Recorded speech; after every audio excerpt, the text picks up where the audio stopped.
Well, we're just going to demonstrate outside how dowsing works in a practical session with a bottle of water, which is used for finding water, and a copper pipe for finding copper pipes.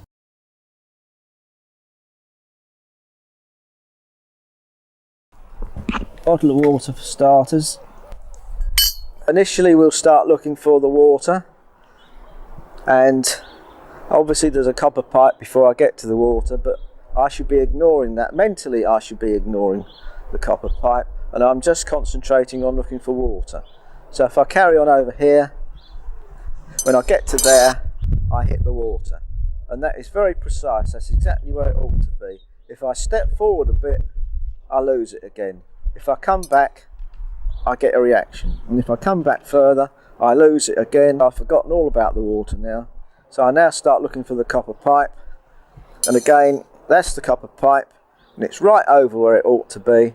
If I go a bit further forward I start to lose it. If I come back I hit it. If I come back again the rods open out, go back to the copper pipe.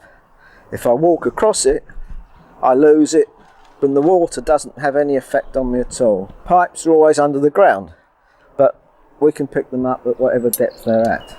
You hold it in a rather strange way. It all feels quite wrong when you hold the stick, because you think you ought to be holding it like that, which seems to make more sense. But in actual fact, everything is sort of counterintuitive with this. So you hold it like that, and you might notice that the fork stick will come up slightly just before it starts its descent, which in some instances can be really dramatic, but it's quite enough for this little bottle of water. So anyway, I'll go as slow as I can. Now the stick is starting to come up now, I can feel it.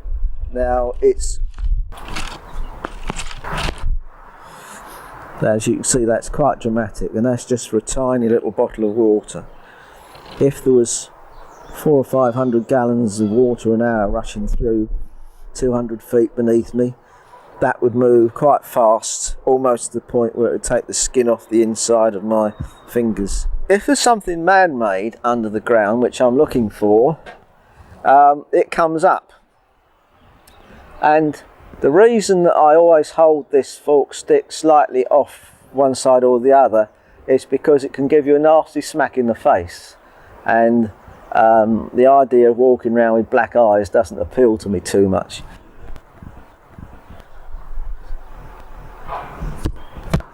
Up it comes. It actually locks my wrists, and I have to sort of stand back a little bit to relax before it will go.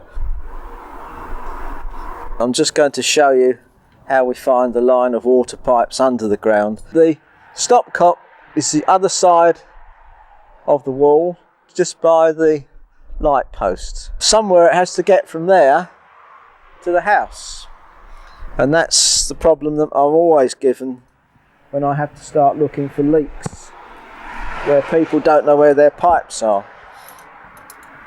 So I normally stand right against the very edge of the property, and I just use one dowsing rod to find out where the nearest water pipe is to where I'm standing, and that is swinging in that direction. So it's telling me that I've got to travel in this direction to pick up the water pipe. So I'm now going to actually go at a slight angle to this and hope to pick it up. Now I'll get a reaction just by there, so I'm going to put a flag in there, and again I pick it up there. So that's flag number 2, and that's my third reaction, which is just there. If I go slightly past it I lose it again, so I know it's a very, very small thing that I'm looking for.